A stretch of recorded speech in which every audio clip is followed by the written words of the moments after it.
You know the club site that's on the causal side of the valley? I was born on the other side of the valley, so I haven't gone far. I started beekeeping at 30 approximate years ago with my dad, who was a beekeeper. I caught my first swarm with my dad's assistance on a fence post. He made it look very easy. We just brushed it into a nucleus box and took him home and, started from there. So I thought, well, if it's going to be that easy, perhaps I can collect a few as well. Now, I've been attending Christchurch Hobbyist Bee Group. I've been a life member since 2015, but I have been keeping bees for 30 odd years previous to become a life member, following in my dad's footsteps in Hoonay Valley for all those years, and trying to share as much of my passion regarding the bees to anybody else that's keen to want to come down and have a look and a listen. And I enjoy teaching the beginners. They're so keen on information, wanting to know what to do next, what you can do with them, and they appreciate it, and I appreciate the feedback I get from them and the enthusiasm. I really enjoy that side of it. So perhaps I'm paying back what I've had over all these years to the club and to the new members in particular, to share my passion, and hopefully they pick it up and they become big beekeepers in times to come, because I can really see a need for that. Yeah, bees, even if you only have a couple in the backyard, is certainly going to improve the pollination in your area, and you don't need to have the bees real strong. They'll go 3 or 4 kilometres and bring some pollen back and some nectar. So you just want to make the most of that. Don't have them too strong, and you can swap frames of bees if they get too much honey in one and not enough in the other. But all that comes with time and experience. I'm willing to spend the time to give them as much info as I can. So yeah, you can't take on too much in a day. You just need a little bit and often. It's a bit like the honey. If you get just a little bit and often, you think, well, that's pretty nice stuff. But if you get too much first off, you think, well, I better calm down on that. Yeah, the noises of bees can be quite predictable. They're a bit like anybody in a group close by. If they start getting stroppy, the bees are going to start sounding stroppy and get annoyed, and they'll come and visit you and ask you to beat it, take off, because they don't like too much noise, too much distraction, just like hopefully you don't. If they're nice and gentle, you can just open them up quietly, perhaps give them a wee puff of smoke, which is a small pacifier, which they don't need a lot, and you can work them, as I say, very, very quietly, very gently, and they appreciate that as much as by the end of the job that you've gone through, you will appreciate the effort that you've put into it.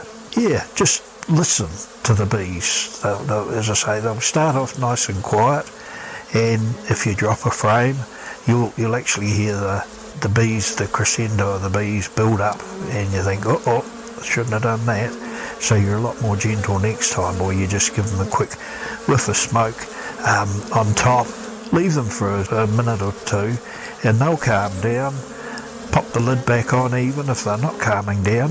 Depends on the weather that's out there that they're sensing. If it's going to be cold and wet very shortly, they want to get home and unload their workload. Yeah, if it's bright and shiny and early in the morning, they're getting out and they're travelling a long way. So just look after them, understand the smaller details that you do see with them. Enjoy their company. To get a bee landing on your hand and just being able to watch that, and then just pop it down somewhere near the entrance to the hive, just to watch it go in, can be very, very, very soothing. I find it anyway. So yeah, see how you go. The bees themselves, they're so understandable.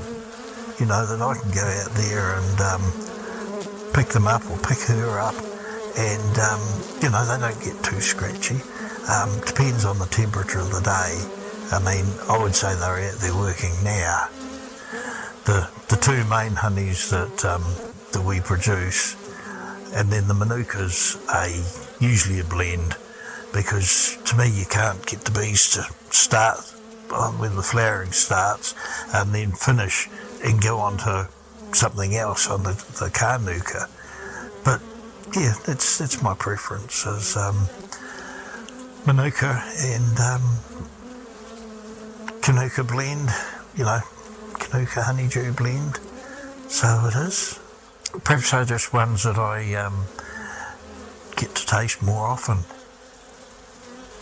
I mean, I've got some sweets up there that the McCuskers used to build in their days. I'm prejudiced. I'd rather have my own honey.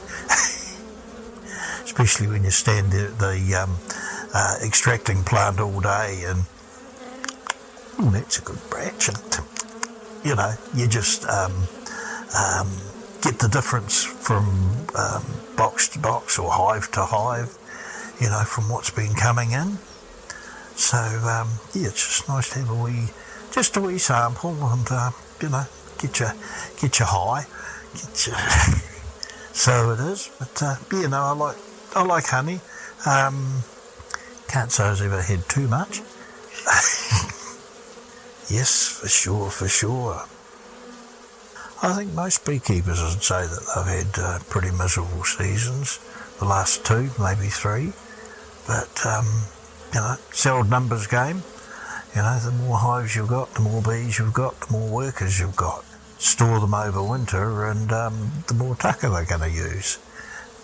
You know, which can be a challenge, but, you know, you've got to save a box of them or feed them. Like I've got this wee nuke. Oh no, it's a full depth brood. I've got that one that I'm feeding all the way through winter, and that I'll do a split in spring, and I've got a bigger one out there that that'll be 2 splits, maybe 3 splits when I get the queens going again. So, you know, yeah, it's all a matter of practice.